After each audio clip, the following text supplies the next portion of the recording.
nhau một lần mà lòng cứ ngỡ trăm năm về sau. Thoáng đôi chút dày khờ mà thổn thức mãi trong tim còn đâu. Bao ngày ta mệt nhòi chỉ vì cứ quanh quanh trong nỗi nhớ. Tháng năm nhìn tàn úa con tim mong mơ.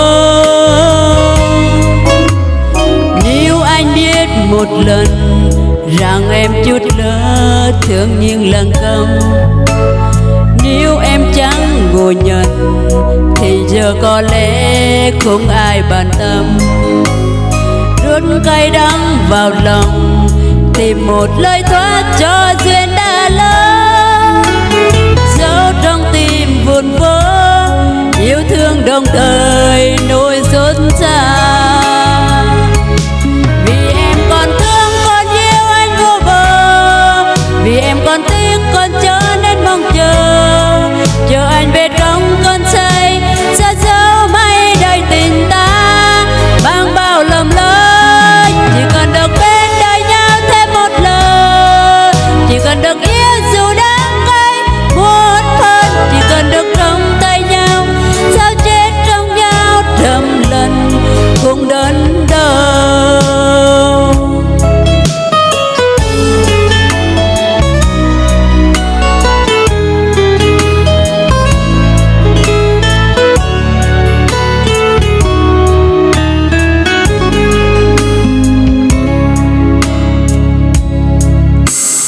Bên đời nhau một lần mà lòng cứ ngỡ trăm năm về sau.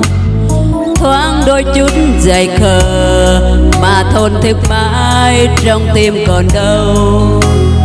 Bao ngày ta mệt nhòi chỉ vì cứ quanh quanh trong nỗi nhớ. Tháng năm nhìn tàn úa con tim mong mơ.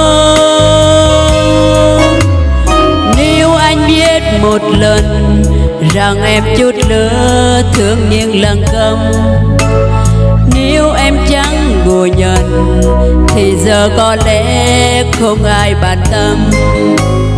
Rút cay đắng vào lòng tìm một lời thoát cho duyên đã lỡ.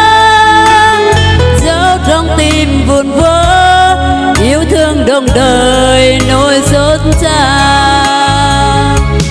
Vì em còn thương còn yêu anh vô bờ, vì em còn tiếc còn cho nên mong chờ. Chờ anh về trong cơn say xa dấu mây đầy tình ta.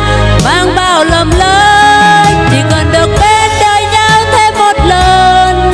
Chỉ cần được yêu dù đắng cay muốn phân. Chỉ cần được trong tay nhau sao chết trong nhau trăm lần không đau.